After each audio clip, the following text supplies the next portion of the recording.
My wife destroyed our perfect life by cheating on me. Hi, welcome to my channel. Today, we've got a story from our /relationship_advice where Up feels broken after he caught her wife's affair. Before we start, if you have any personal stories of how you got out of a toxic relationship with your cheating wife or girlfriend that you want to share, feel free to email them to me. Let's get started. Original story. My wife, 32F, and I, 30M, got married in September 2018 after being together for 3 years. Right before our honeymoon, we bought a house together in Virginia, and after we got back, pooled our remaining money and time to completely redo her old starter home and sold that in early 2019. We both work full-time jobs in Virginia. I make pretty good money, she makes even better money. My wife, let's call her Katie, decided to pursue an MBA and started last fall. She had an educational trust that her parents started for her, and therefore didn't ask me for any financial assistance. However, because I saw how time-consuming the MBA was on top of her already large professional workload, I took it upon myself to take care of everything related to our still relatively new home, including dealing with contractors, managing all our bills, maintaining the house, taking care of our dog, purchasing/assembling furniture, yard work, cooking, cleaning, laundry, and hosting/entertaining her family that insisted on coming over at least 2 weekends every month. Lately, Katie had been unhappy with our relationship, complaining that I wasn't spending enough quality time with her and not making her feel wanted. I tried to argue several times that between her work and studies, and my work and home responsibilities, that there simply wasn't very much time to spend together in general. We would frequently not even get to eat dinner until 9 o'clock or 10 o'clock at night, and I would either need to bring her a meal to her home office, or we would quickly eat together, and she would return to schoolwork to study or percolate in group projects/session. She would argue back that the things I was doing around the house were simply my responsibility as a husband, and that while she appreciated it, it didn't count towards me trying to maintain or build our relationship. We'd also been arguing a lot about other things, and combined with the lack of free time, would be intimate maybe once a month.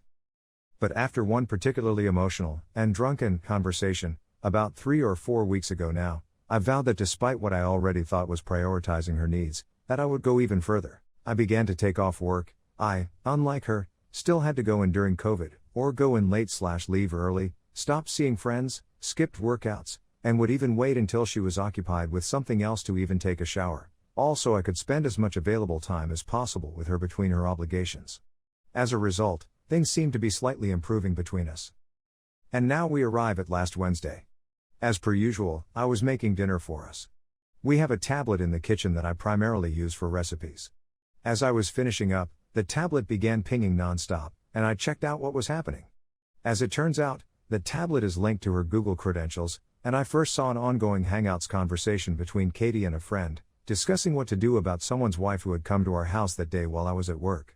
Scrolling through the conversation history, I found more about Katie's lack of feelings for me, and the longing and dreaming to instead be with some guy, who we'll call Luke. Physically shaking at this point, I decided to venture away from Hangouts and open her Gmail, where I found several emails, going as far back as March, between her and Luke, calling each other babe, sweetheart, and my love. Unsure about what to do next, I first took screenshots of everything I could find, then stepped outside to call the only person with law experience that I knew, an executive at my company with who I'd become friends. He advised that I immediately confront her, but first call someone to come over to the house to act as a witness, in case things became physical, or if she might later try to claim they did. So I had a friend over in about 20 minutes, I confronted Katie, and she confessed to the relationship and admitted that they had been intimate several times over the past 4 months, both at hotels and in our home.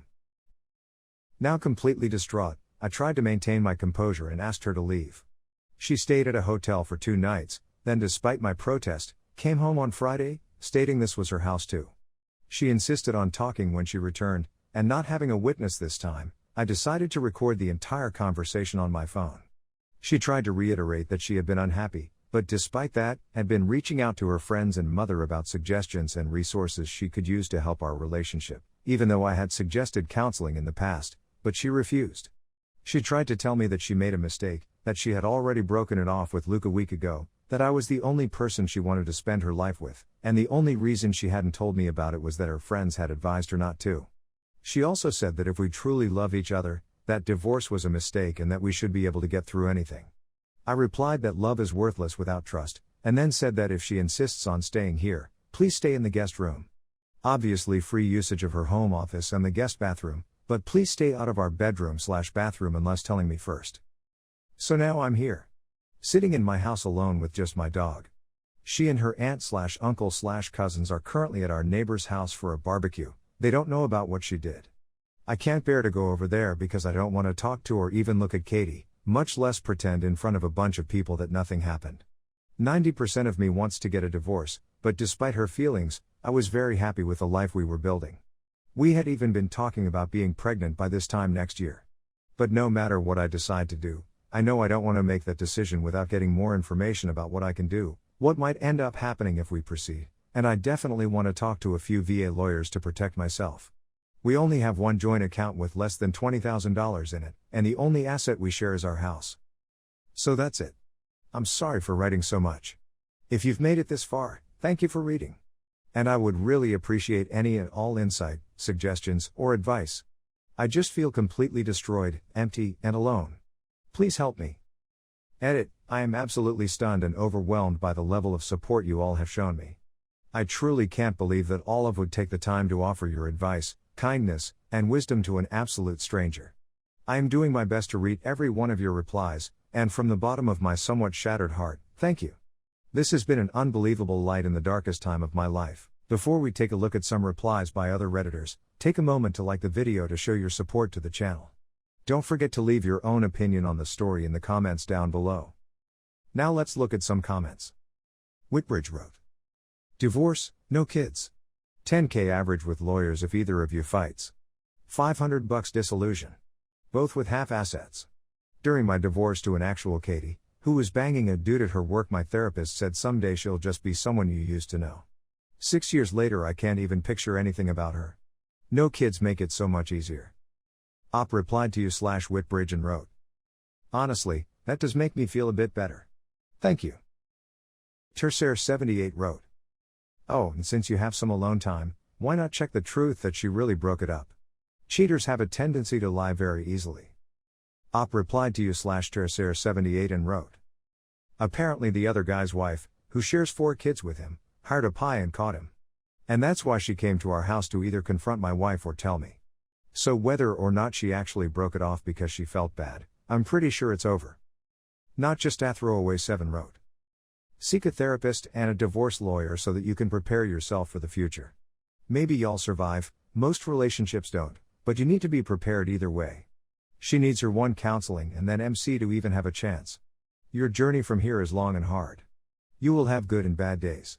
She is going to have to seriously understand how traumatic this was for you and the serious number she did on your mental health.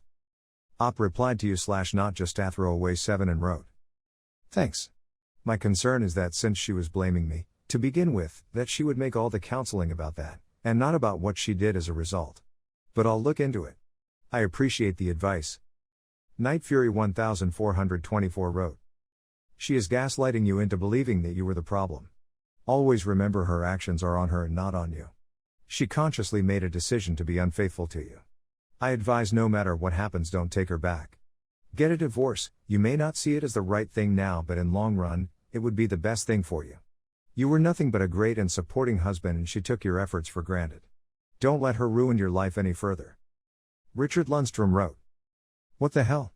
She is having an affair. I doubt she's broken it off, but anyway, and you're not sure if you want to keep going? Talking about kids and that you were happy and therefore don't want to leave? Come on, man, you better start realizing your worth. You need to cut that cancer out of your life and move on. Or do seriously think that if you stay with her, everything will be forgotten in a year or two? Of course not. You won't be able to trust her and become paranoid. She will feel that you're hovering and everything will explode into something even nastier. Also, keeping her in your life teaches her only one thing. That it's perfectly fine to have more than one boyfriend cause there are no consequences even when she gets caught. Lawyer up, and leave. Op replied to you/Richard Lundstrom and wrote, ha, I appreciate that. You hit the nail on the head. I don't want to be paranoid every time I leave the house or she looks at her phone. Whether it be for just a few months or years. What do you think about all of this? Should Op divorce his wife or try to reconcile? Let us know in the comments down below. If you liked the video, subscribe to the channel to see more videos like this. Hit the notification bell to make sure you never miss an upload.